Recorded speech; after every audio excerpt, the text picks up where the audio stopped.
We are with Poiab, who is no stranger to the channel, so definitely watch the Shameless Truth and our other episodes of things that we have done together. Our last week's live, we talked about, what did we talk about, Poiab? We talked about boundaries, especially during the holiday season, and gosh, we talked about a lot of things, but it was like boundaries. It was kind of going back, tying back to like shame also, and a lot of things. So my light is like going off and on, so don't mind if I like have to do this. So, but we talked about a lot of things, and but a lot of it was about boundaries, especially during the holidays. Mhm, yeah. Any thoughts right off the bat when it comes to boundaries during the holidays and unhealed people? I'm glad we talked about it because it is a topic that is ongoing. And I actually just finished my blog about them bees as boundaries, Mhm, and why it's so important to have those bees, especially during this time. And I think a lot of us feel that it's a necessity to mhm, attend everything and anything because it's the mm, holidays. yeah, And it really isn't. I'm going to say, no, it's not. No, it's not.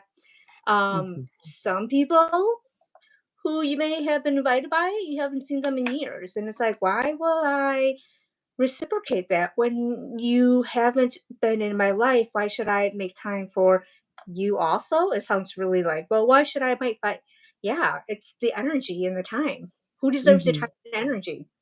Mhm. That's such a great point too, and even when you show up, like, you don't know how you might be treated at these different holidays and stuff, and even then and there, you might have to set boundaries or, like, hold yourself or potentially even other people accountable too, and it seems like a lot of people may not like that either, and they may Mhm. also have to respect it at the end of the day if they still wanna have some sort of relationship with you, especially if you haven't seen them in a while or Yeah, anything like that.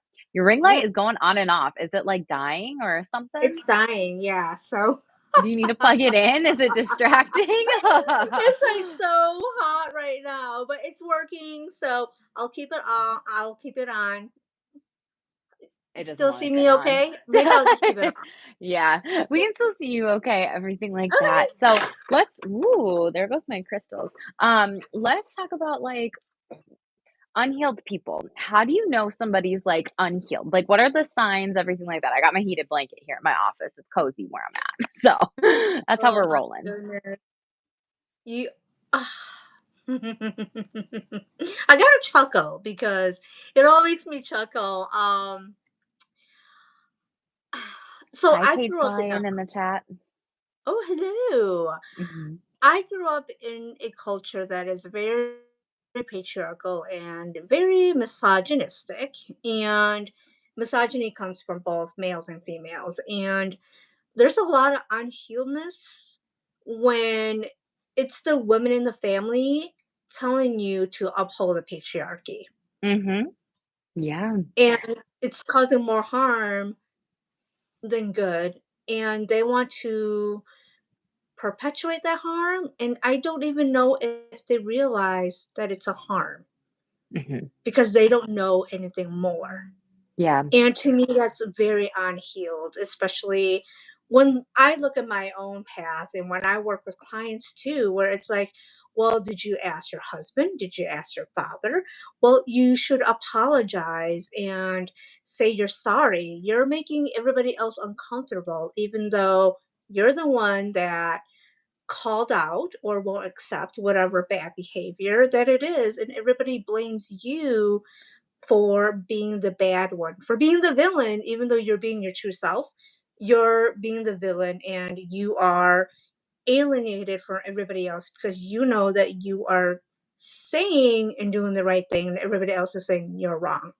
mhm, abso-freaking-lutely. So that internalized misogyny that you see in your family and lived and learned and heard experience, be it you, be it clients, be it whomever, that you see this a lot. Like, it is your freaking experience on multiple levels here, and it's scary. And you and I've talked about this before. Like, I think it's so scary that a lot of women are a part of the problem and they don't even realize it. And we need women to be a part of the solution. And there's also, you and I've talked about this a lot, like we need more allies with men out there too, right? And Mhm. this is one of those things that I think a lot of people don't recognize. And you're right. Like people want to paint you as the villain when like you literally are just being honest in situations. And it's just like they want to blame and scapegoat you, like, oh, you're making this person uncomfortable here. When it's like, that person actually said something pretty effed up here. Like, y'all not Mhm. even, are we in the same room at the same table Yeah. here? Like at the holidays? Do y'all realize this shit? And Mhm. it's interesting when you're discussing this because I had somebody at Thanksgiving talk to me and I said this like, straight up to them. Like they said to me in front of a group of people and everything like that, they were just talking about whatever, and I was like, "Why are you looking at me when you're saying this?" They're like, "Oh, because I wanna be able to intimidate you, because I know I can, and blah, blah, blah," and I was like, "No, no, no, no, no. We don't do that. That is abusive." And Mhm. silence, like, was on that floor because that was, like, the kiddies table or whatever. We're in the basement, everything like Mhm. that, and all the different things, and it was completely silent, and then this person realized, "Well, no, I didn't mean it that way. It was a joke," and then they came back around, and they came and they talked to me, and they said, "I'm sorry." And, I respect that person more for coming around and saying, "I'm sorry," and listening to me and saying, "When you try to say this, though, that this was a joke, that literally is scapegoating my feelings and how that made me feel in the moment." And then Mhm. later, this person's playing a game with other people, blah, blah, blah, whatever. And another person at the table, I, like, called this person a brat. So I name called. That's abusive right there. Name Mhm. calling is psychologically and emotionally abusive. And Yeah. someone else at that table pointed it out to me because when you get in the heat of the moment, sometimes you say things that you don't mean, Mhm. and then you're like, "Crap, I wish I could take it back." And because you can't, you have to shamelessly own it in those moments. And I was like, "Oh my god, did I call that person a brat? I'm so sorry." And I looked at that person, and that's how you Mhm. own it. So again, it's also women. I'm a woman. I'm a white woman. If people don't know that here, whatever. I've grown up in a lot of shame and complex trauma. If people don't know that here, Mhm. right? That's why we keep it shameless.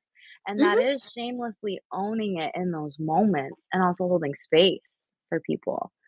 And I think that's also important to discuss and just talk about how you learn that we, everyone, myself included, nobody's perfect. And we all, as much work that we've done on ourselves, myself included, we can still F up and make mistakes here. And we can give ourselves that self compassion and forgiveness and also forgive other people. And it's like, all right, let's move on and let's have like a nice holiday here. And that might be like a minor Mhm. example, in my opinion and eyes, right? And in other people's, that may feel major or big or whatever. And so this is not to minimize or reduce like my experience or this other person's experience. Absolutely not. This is just one of those ways that I think it's important to discuss, like, people can be unhealed, and sometimes it shows up with ourselves and our habits and our behaviors that maybe become so automatic we don't even realize what we said, and we have to also be checked and held accountable supportively in these Mhm. moments, you know? I agree. And it's also checking ourselves. Like, I don't know about you, but I feel like I don't know if this is actually a healthy behavior, but I try to check myself before and after. And when you were saying that, it reminds me of an incident a long time ago. And so, again, I grew up with a lot of male cousins, like a lot of male cousins. And I remember we were having this family event, and one of my male cousins was sitting on the couch and he asked me to give him something. And I remember all around my male cousins and my brothers, I said, "Why don't you do it yourself? I'm not your slave." And I said that. And everybody else looked at me like I was the biggest bee.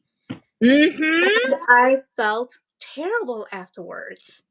And I Mhm. thought about it. I'm like, was I overreacting? Should I have just done it? And I was like in my late 20s. And then now I look back, I'm like, no, you did the right thing. You did the right thing.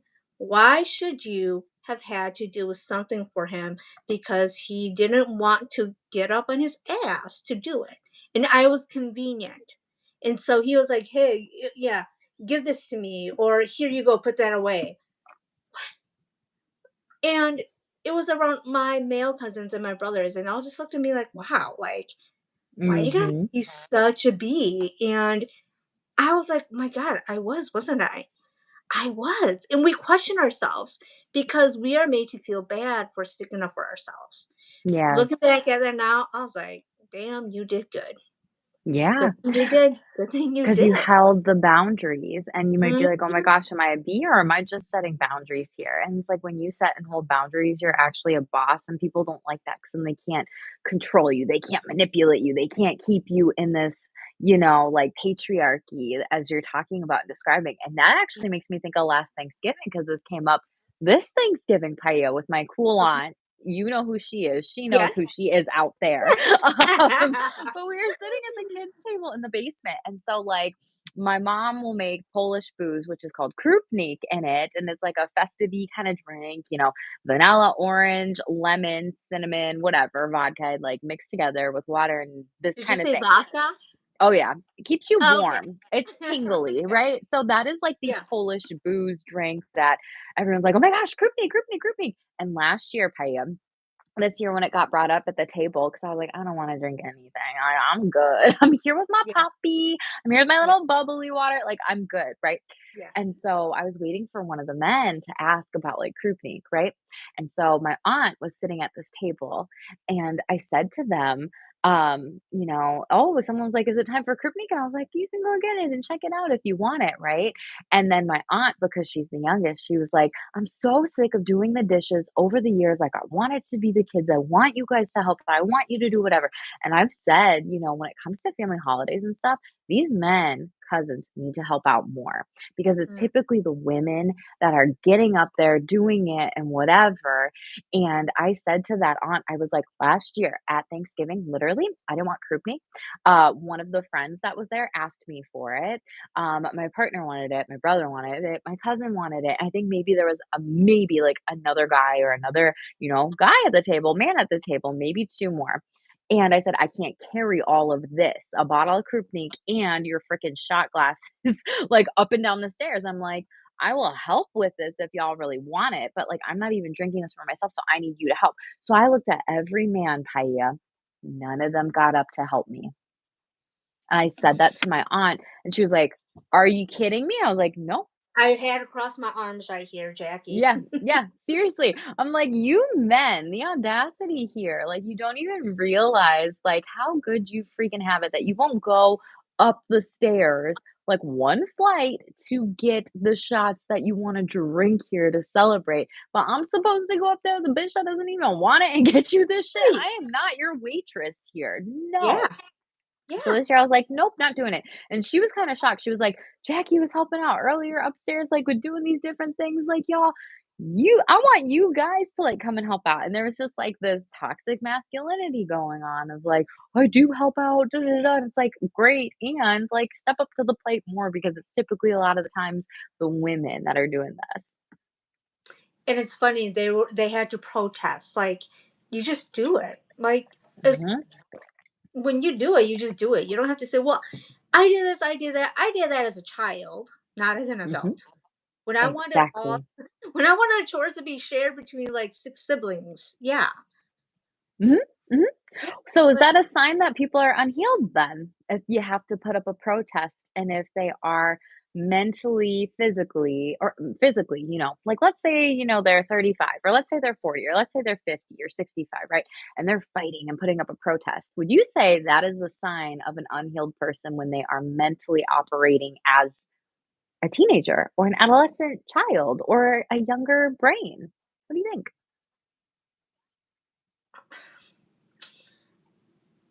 He's I like, would say it "Yes." depends on the What's the situation. Libra response is how she's like, "It depends." I would say, yeah. I mean, yeah, it's just to me, it's like if you have to argue and you have to prove your point, what does that say about you? Mm, that's a great point. If you have to prove your point, and it's like, Mhm. what what is it about you that you have to prove your point? And I think we see a lot of people who within I think the last few weeks and months have been trying to prove their point. Yeah. And you wonder again, everything has kind of go back to Bali, where I felt like a lot of the people, not a lot, but some of the people they were trying to prove their point without listening. It's like, what's going on that you can't just listen without trying to prove your point? Hmm. Yeah, because then it's just closed-mindedness. So you feel like if people can't listen and they're closed off and closed-minded and they're kinda stubborn or they have, like, this fixed mentality or mindset, they're not actually gonna be open to grow or blossom or bloom or change in life. Mhm. Yeah. And so it's kinda like if people have to be so damn defensive, defense mechanisms are a thing, y'all. I got them too. Mhm. We all That got sounds them. like We a all got big them. and that sounds like a big, red flag of maybe an unhealed person if they aren't actually willing to see, whoa, I notice I'm getting defensive. I notice I'm like getting mad and I feel the need to fight somebody in this situation. I feel the need to like react rather than respond. And is it worth the fight at the end of the day? Or is it just gonna be easier if like this bitch goes upstairs and I don't have to fight and like they go and get the Krupnik and the shot glasses? Mhm. He's like, "Yeah, that's the easier option of the 2." I just got to chuckle when you said the shot glass. It's like, yeah, that sounds like a It's lot just of the things I dumbest know. thing though, you know what I mean? So you Yeah, have to laugh at yeah, some of this stuff. It's like, why are we fighting about this? yeah. Why are we fighting about this? Mhm. What else do you think are signs of unhealed people or unhealthy people? You talked about, like, in the last couple months, people are really trying to, like, prove themselves, prove a point, and, like, having to be so defensive. Like, what else were you thinking of when you said that? I think it was the last week when we talked about masking, Mhm. and I think on a lot of unhealedness comes from masking, where people are masking their wounds with external things. And it's like, well, I have all these like X, Y, Z, D, E, F, G. I don't need to work on myself. I look like I have it all. It's like sometimes it's like, okay, what are you actually hiding? Like, what kind of Mhm. you actually hiding?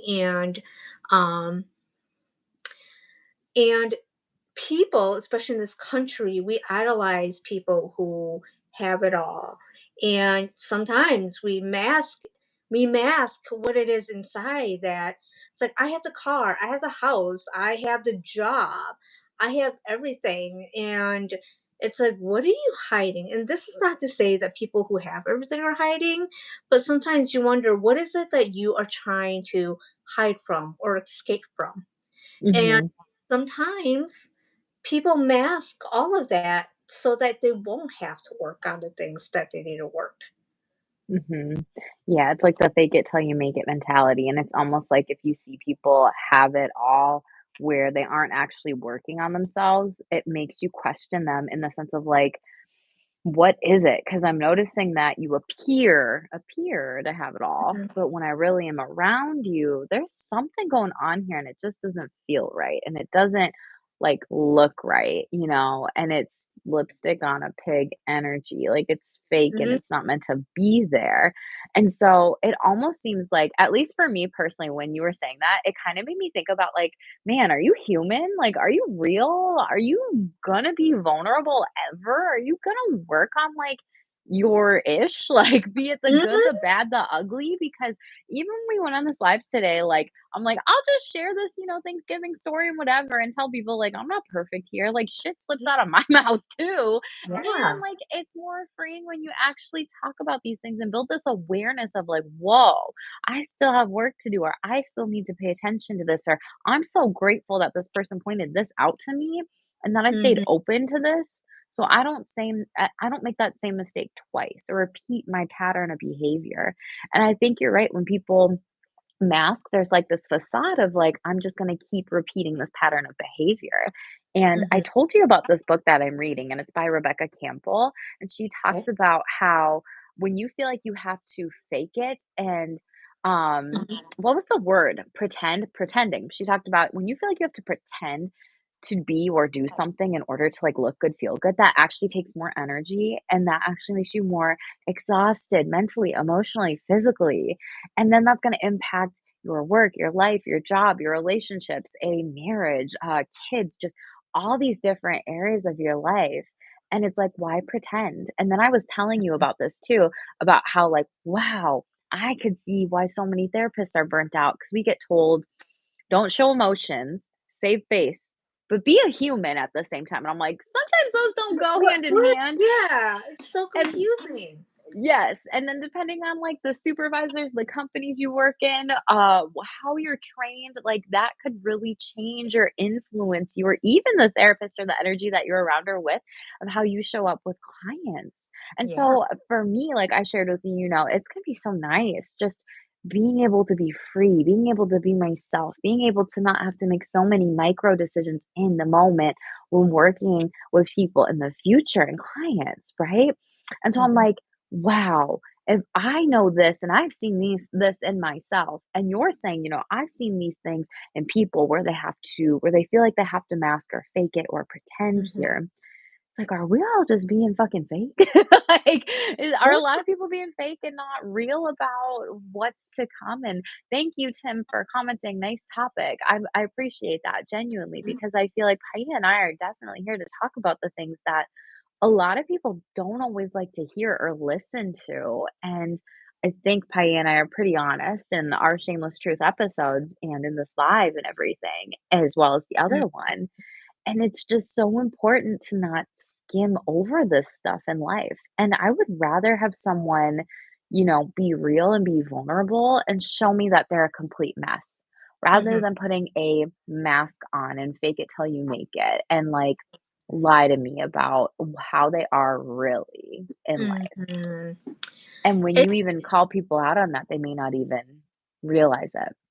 Yeah, it's exhausting being living a facade. Mhm. It's exhausting. So, you know me, one of my favorite things to do is watch murder shows, Yep. and With your tea, don't forget the tea at night. She texted me that one time, y'all, and I was like, "That is the funniest fucking text I've ever gotten in a long time." Like, I just picture Paia at home in her dark home and space, and it's like, boom, murder show, and like, let I'm me just sure put my other pinky people up while drinking some tea. I'm sure Murder people shows and can, tea, yeah, like, that's the most relaxing thing ever, and, yeah. when you watch these, like, unsolved, like, shows and murder shows and people people unlive each other, and I thought, "Dude, that's a lot of facade and energy and work. Wouldn't it just be better to, like, have your boundaries?"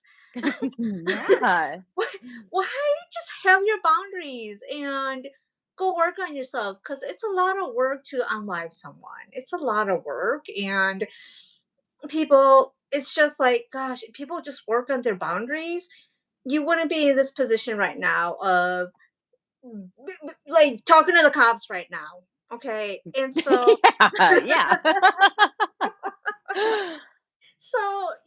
if somebody makes you mad or somebody pisses you off or somebody like cuts you off when you're driving, I know it takes a lot to just say, you know what, let them go, let them go. Because what are the potential repercussions? It's like the critical thinking. A lot of us don't have the critical thinking. We react quick, and then we don't think Mhm. about the repercussions. And it's like, what happened to make that person so angry that they will unalive someone for that? Right. That's a lot of built up emotional trauma and Yeah. complex trauma. And it's interesting when you say that, because even road rage, that's a big one. And people Yeah. laugh it off like, yeah, I get really bad road rage. And it's like, is that the only time that you allow yourself to actually be Hmm. angry? Hmm. Like, there's much healthier methods. And that person that cut you off in traffic, they're not thinking about you at 8 PM, 9 PM at night. Maybe not No. even 5 minutes from when you're still screaming in the car, Yeah. pissed at them. And that also takes so much energy too, to react instead of to respond. And one of the best things that a grad school professor told us, like, if someone's speeding, cuts you off in traffic, whatever, think about that person and think about if they are on the way to see their dying loved one in the hospital.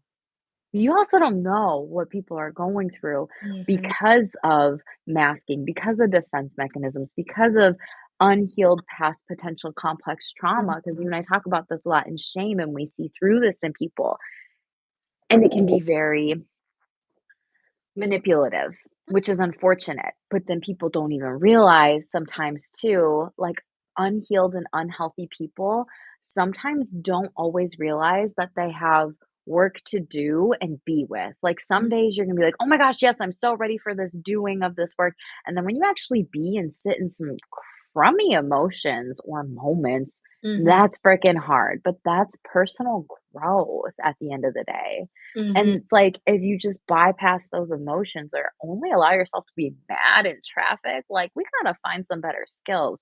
However, though, I always think it's good to like challenge ourselves to think about when someone's giving you that gift of feedback. I said mhm, that in Bali. I'm not wasting my words because I care about all y'all here. So when mhm, I'm talking and giving you feedback, it's because I care about you. I don't want you to make the same mistake twice here. And some people mhm. listened and some people didn't, and that's okay. Yeah. And it's one of those things where when people give you that feedback in a shameless way of, wow, who hurt you? Wow, therapy seems like it could be really beneficial. Or, wow, have you ever considered seeing someone for this? Doctors as well do it, you Mhm, know? Family members do it. mhm, And I think sometimes when it gets to that point where people are so unhealthy and so unhealed, it goes back to the beginning of this conversation that we had in this live of like, you don't have to, go to any holiday that you don't want to go to, especially if you're putting yourself in any risky situations where you could potentially experience abuse. mhm, You don't have to tolerate that. You don't have to put your body through anything that's mhm, unsafe. You don't have to put, I mean, if you have children as well, right? Or other family members or even friends that you're looking out for and bringing, they don't need to be there, when it comes to this. And you're welcome, Josephine. Thank you for being here and saying thank you for this message. I still appreciate you. I saw it come through. But mhm. I think it goes back to that of like you can cut people off though too when you are like, I'm not doing this anymore. I do not tolerate this anymore. I know how I wanna be treated. If I Mhm, don't get how I wanna be treated, you treat me how you wanna be treated, and that's different, and there's a lack of respect for me coming from this other person here, I don't have to stick around for that anymore, you know? mhm. Yeah. I think so I have a podcast, and I Mhm, was with a financial a financial planner. Her background's financial planning, and her clientele is working with first generation immigrants, refugees, and people who went to college or now professionals, and they're the ones that are the first ones making money. mhm, Making money, mhm, and money complicates family dynamics. mhm, And she and I laugh and I said, you and I do such different things, and yet you and I do such much of the same things. Where it's about the mhm, mindset. It's establishing your boundaries and mhm, feeling enmeshed with your families. And we talked about mhm, that. I was like, oh my God, this is a good topic, the enmeshment of families, especially in cultures like mine and like yours, Polish. There's mhm, so much enmeshment. And when there's so much enmeshment and we grow up not knowing anything else, we are going to take what other people say to heart, mhm, way too mhm, heart. There's so much shame, and that's trauma right there. That's so much trauma right there. And I was just like, gosh, that's I wasn't scoffing, but I was like, God, like, yeah, I was like shaking my head, crossing my hands again. But she was just like talk about this, and that's such unhealed things, especially with families and holidays. Some people have a lot of enmeshment, and they don't know more, they don't know better. And it's like that whole thing, blood is thicker than water. And I always joke sometimes that blood has oh my god, You sepsis. said it was poisoned, right? The blood is sepsis. Yeah, Yeah, yeah. blood is sepsis.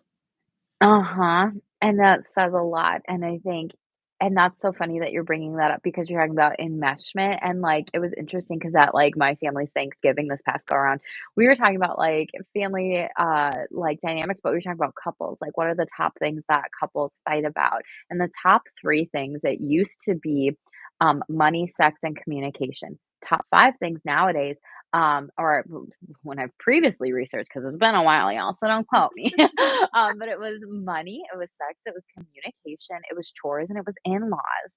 And so it's just all these different things that a lot of people, if you have certain types of generational patterns with any of those things, or enmeshment or trauma, you're gonna have to undo those patterns. And whether or not you decide to actually marry a person or be with them, like that's gonna show up in Mhm. relationships. Mhm. And my cool aunt, shout out to her again. I don't think she'll ever watch this, but she was like, well, she was talking about self-esteem too and partnerships and, like, I'm not going to my partner's family, like, holidays if they say something, like, messed up towards me because I'm gonna stand up for myself and my partner also will stand up for me because if not, then we got bigger issues to deal with in our relationship, and I was like, Mhm. "Mhm, that is me and my partner too, boo. I freaking love you." And so it's just interesting about, yes, how much enmeshment there is, and also I don't know about the Hmong community or culture, but Polish culture, there is so much entitlement.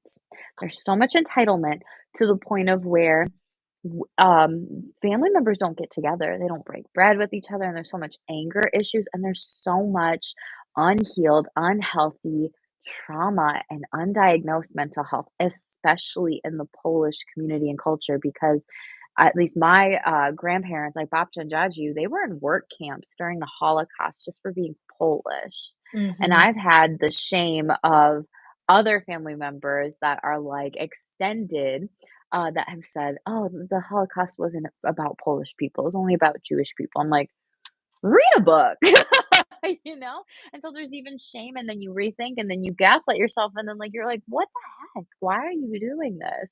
Mhm. So it makes me wonder if there's like an entitlement attitude at all when it comes to the Hmong culture community, or like do families like break bread together or not? Is there that much unhealed trauma or unhealthy people in those dynamics? And Tim says, my difficulty with sharing with someone is I've discovered that most want to give advice when all I'm wanting to do is release. Yes, and that is literally being shameful versus shameless. When we give advice, that's literally shaming another person. And Mhm. typically, like, that is when we're in our prefrontal cortex where we think, we form sentences, it's all about logic.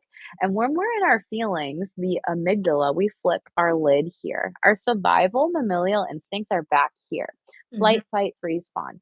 So when people are here and they're like, I just want to talk, I just want to be in my feels, I just want to open up, and other people are coming here, it blows up. It's a fight. I talk a lot about this with my couples and just even other people. There's like, "What is that?" I'm like, "It's the hand brain." Like Dan Siegel, shout out to you, like, for bringing this up because literally people need to be more open to their feelings and emotions rather than operate from, like, this shame. Like, this person's, prefrontal cortex is not back online, and they need to self-soothe. They're not gonna hear you when you're doing this. Doesn't work. Mhm.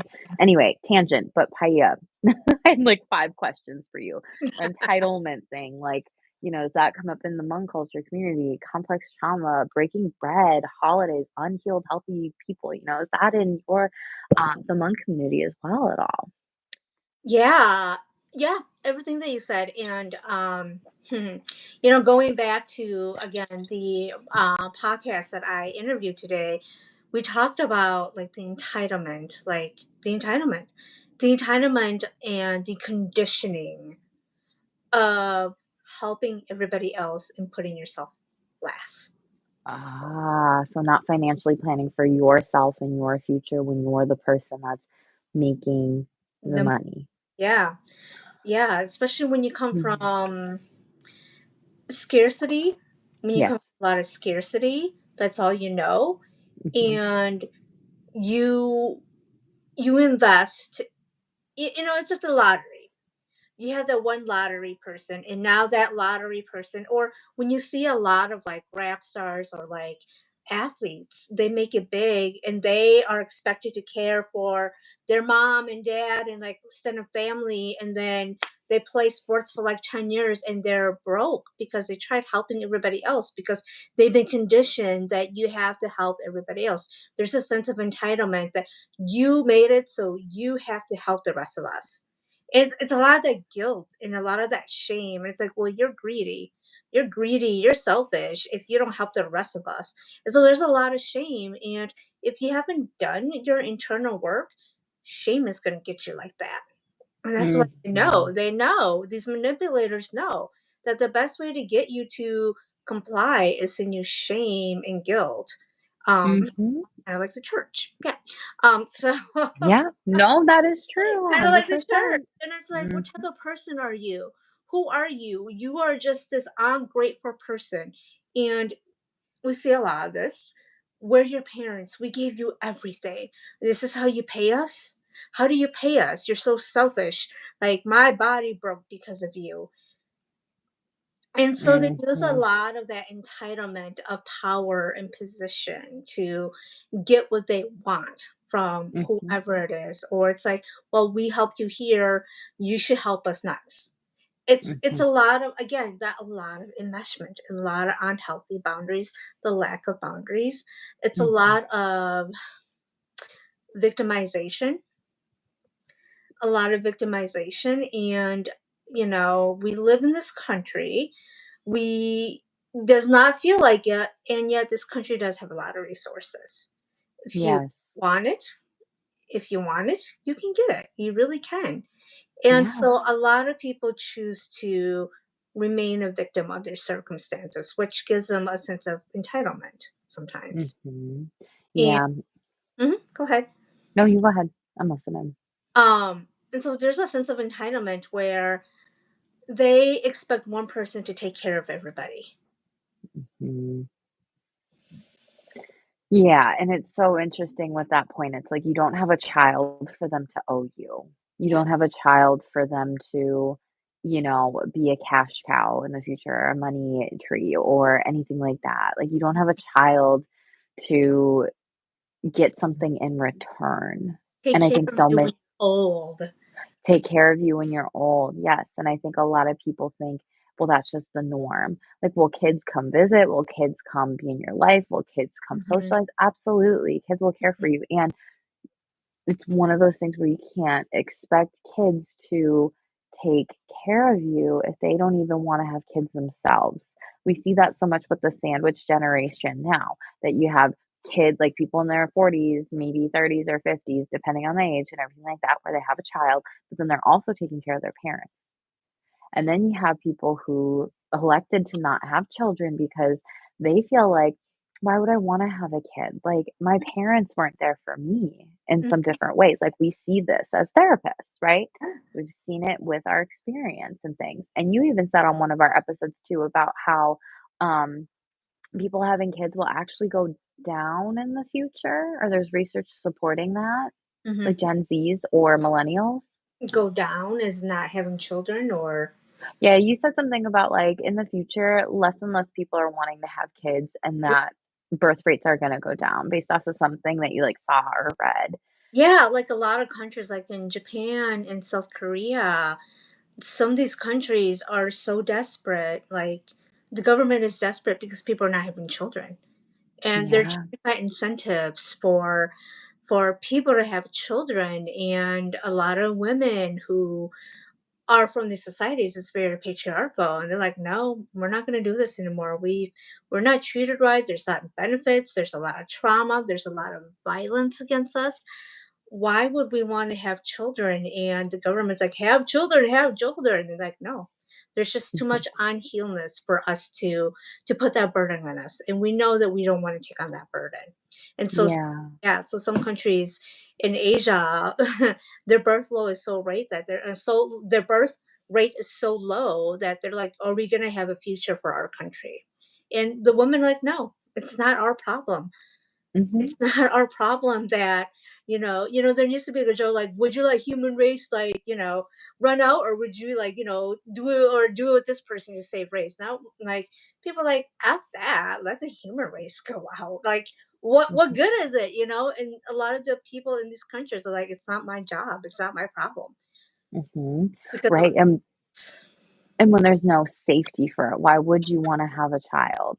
When there's right. no safety or autonomy over that person's body, like their baby, like their future and their Mhm. rights, like, No, and I think that's actually a wise decision and really, really, really healthy not to bring a child into a world or a country that is going to be like that. Mhm. Things change, Yeah. then yeah, like then maybe some people's minds will change with that in the future.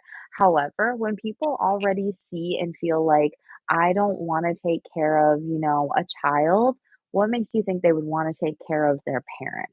Mhm. That's another thing with it. So there's this entitlement attitude, not only in different countries, not only in different cultures, not only in family systems, but even in society and government. Mhm.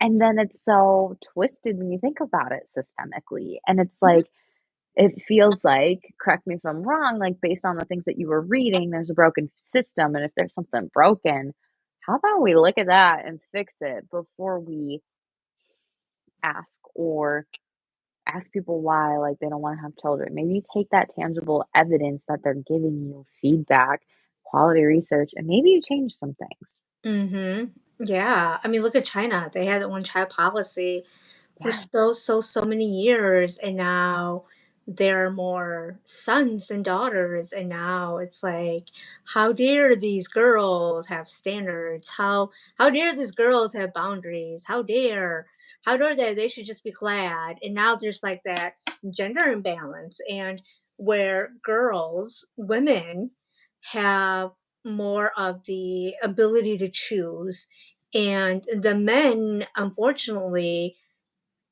don't have the power to choose because it's the women who get to choose because there's more men. And it's like, well, this is because of the government. This is because of the government, and this is because of unhealed stuff. Wanting a son to carry on the name, to carry on the business, to do all this because they didn't believe that girls could do all of this.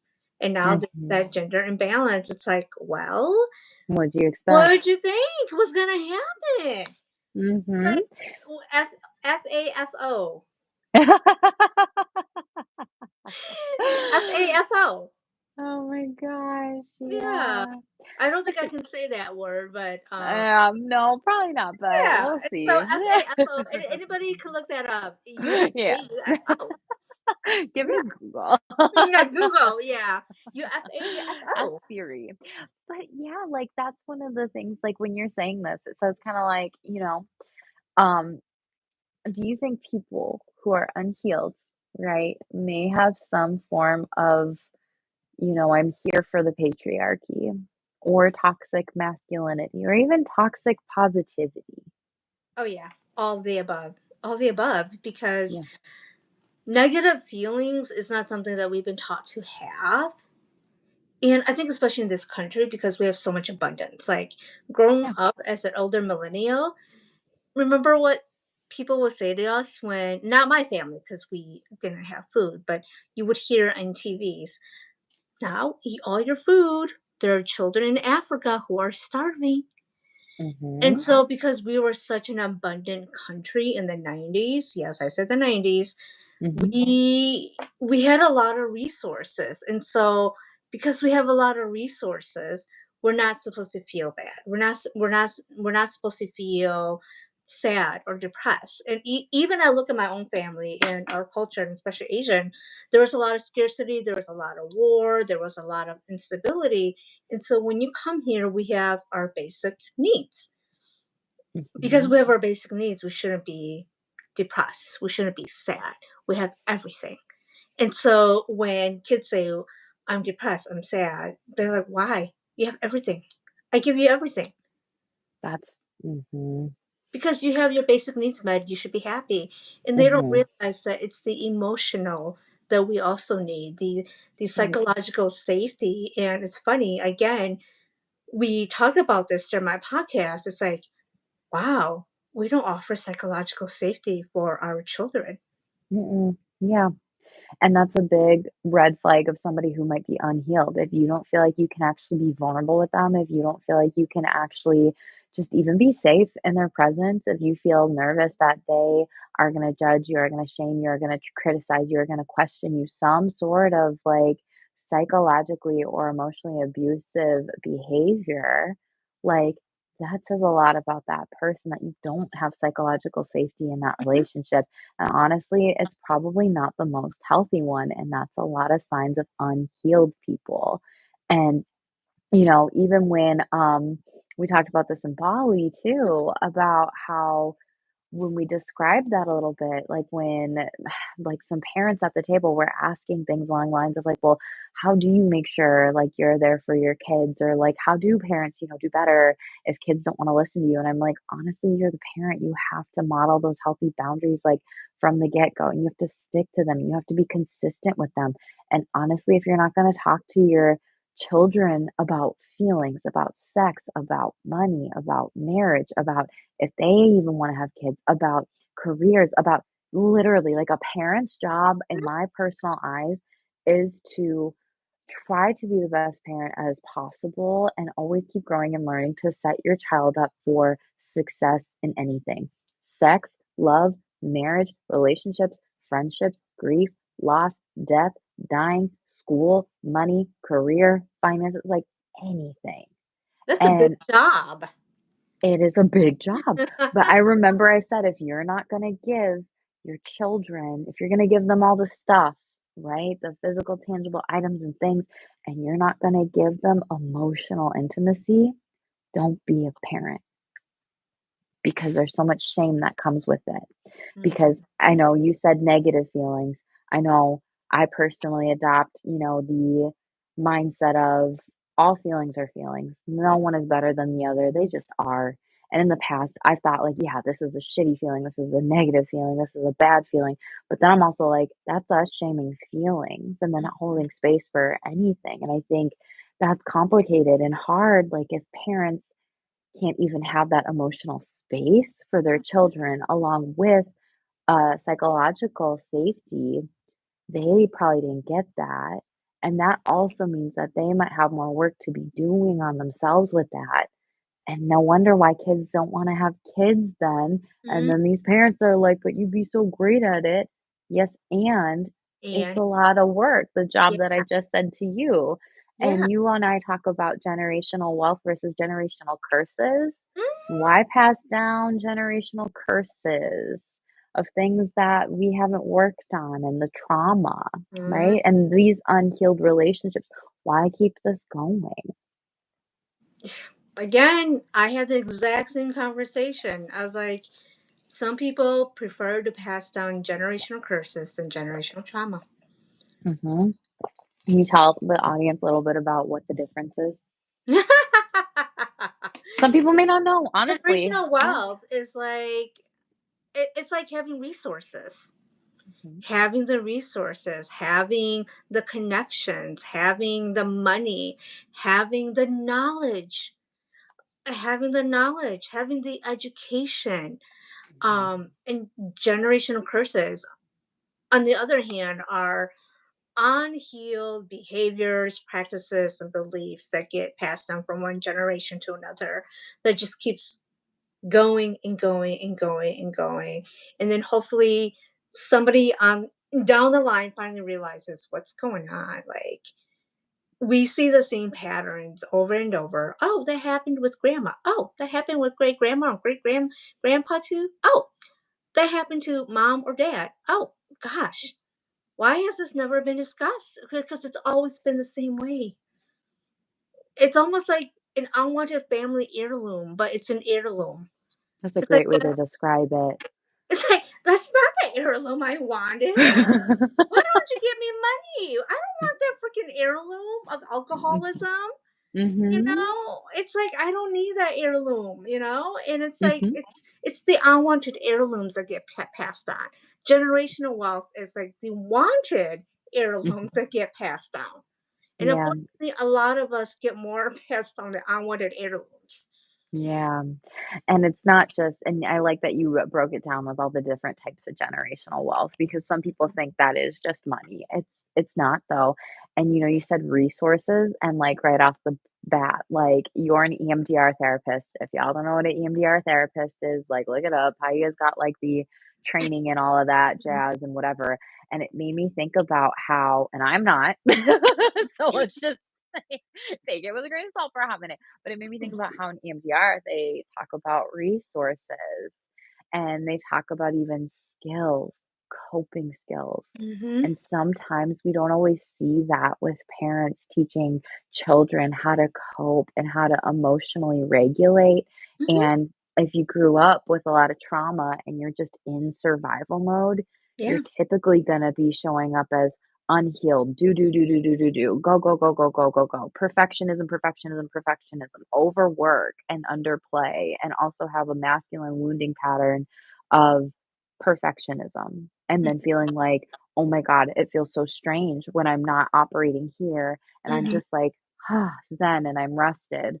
Or if I am actually open to feeling my emotions and I'm breathing or I'm self soothing or I'm grounding and I have these skills, wow, this feels different and it feels good. And I feel like I can actually get my brain and my mind back online with my body.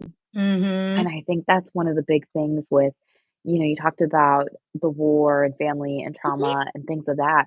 Yeah. And I saw that through, the maternal side of my family of how I think it was cooler because later I saw like one of my uncles teaching the grandchild that, but it was at like it was at, like, my babcha grandma's funeral, right, to, like, breathe Mhm. and stuff, so I'm like, it just tells you how often I see my family. I have to laugh about it, but, it was a little nugget, like, a little, like, Mhm. 1, 2-year-old baby, and just, like, teaching him to put a hand on her heart and take a deep breath in and, like, hold it and breathe slowly, Mhm. and I'm like, "Wow." I bet all of them, like that sibling line, probably wish that they had, you know, that parent to teach them those skills or strategies. But it was a different time and it's not an excuse and it explains a lot though when it comes to trauma. You don't always think about these things or how you can impact your children and how you might be passing down generational curses. Yeah. I was gonna say something, I totally forgot. Gosh, yeah, I was gonna say something. I totally forgot. I was gonna share Mhm. when I came to you for Reiki and Mhm. you were working on me and you were like, afterwards you're like, wow, your masculine side is like up the roof and your feminine side is like really, I'm trying to make it like come out. I'm like, oh, like what do you mean? And I actually had this conversation with someone too, and I'm like, but I self-care. I just had a facial on Saturday, I do all these things. I get my nails done, and then but then I realize, it's like during the holidays, my mom's like, "Are you coming? Are you doing this? Like, why are you doing it?" And it's like they pass that ability to not rest to me, where we feel like, "Oh my God, I'm lazy. I'm rotting away." It's like, no, no, I deserve to rest. I deserve to be and not do. And a lot of that, I don't think we think of the unhealed stuff in that way at all. Mhm. Yeah, and it's such a great point, and I love that you brought that up because so many people, the more that we do, the less that we be, and then it catches up with our mind and our body mentally. And yeah, there's so many people who are just overdoing it, and their body, like if they don't slow down or stop, their body will be forced to, like, will force them to. Mhm. And the part about like, yeah, like, "Oh my gosh, are you coming?" It's like this anxiety, and it's like, "Whoa, hang on a second, like, this isn't the time yet. We have Mhm. plenty of time here, and chill, I relax, know. It's like, sit, chill. Why are you in a rush? be." Yeah. Yes, and I think so many people don't realize how important it is to relax in order to manage stress, and that's just such a big one, and when also in this culture like the US, when we're consistently go, go, go, do, that's gonna catch up with us. It catches up with us. Like when we do that in jobs we hate, it catches up with us. When we don't get that pension, when we do that in relationships, when we know it's not a good connection, we lie to ourselves and we stay in these things. We do that with friendships, with family members, with loved ones, just different things that don't feel right. I think it's important for us and a lot of unhealed people and unhealthy people, they don't slow down enough to listen to their bodies. to be like, I need to breathe. I need to Mhm. rest. My body's telling me this. And that's okay. Like, even today I told you, like, "Hey, I got my period, blah, blah, blah, symptoms, da, da, da, da." All the symptoms, y'all. This is Yeah. like my 3rd ginger ale of the day. But then Paya's like, "Do you wanna reschedule our live? Blah, blah, blah." And I was like, "I have time. I have the gift of time today to rest, and I know how to take care of myself when I'm on my period. I know how to slow down. I know what works for my body because I've listened to it for years. Am Mhm. I gonna push it? No." And I also opened up and canceled some things. Take it off the schedule for today because it's just not gonna happen. It's just not, Yeah. and Yeah. that's okay.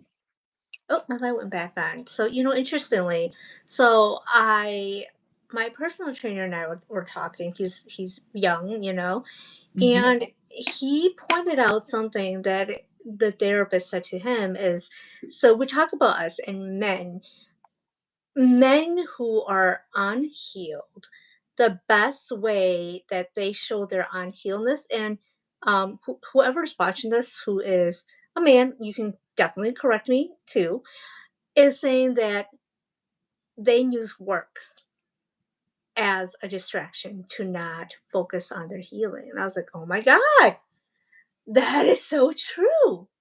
That is Mhm. the best distraction for them to not address their unhealed wounds is to distract themselves with work.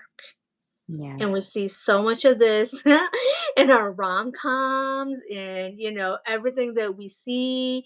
It's like, oh yeah, that busy millionaire, billionaire, and then you're like, oh God, or our Hallmark, movies. Mhm. Or And people are like, is that "Why am the I not female?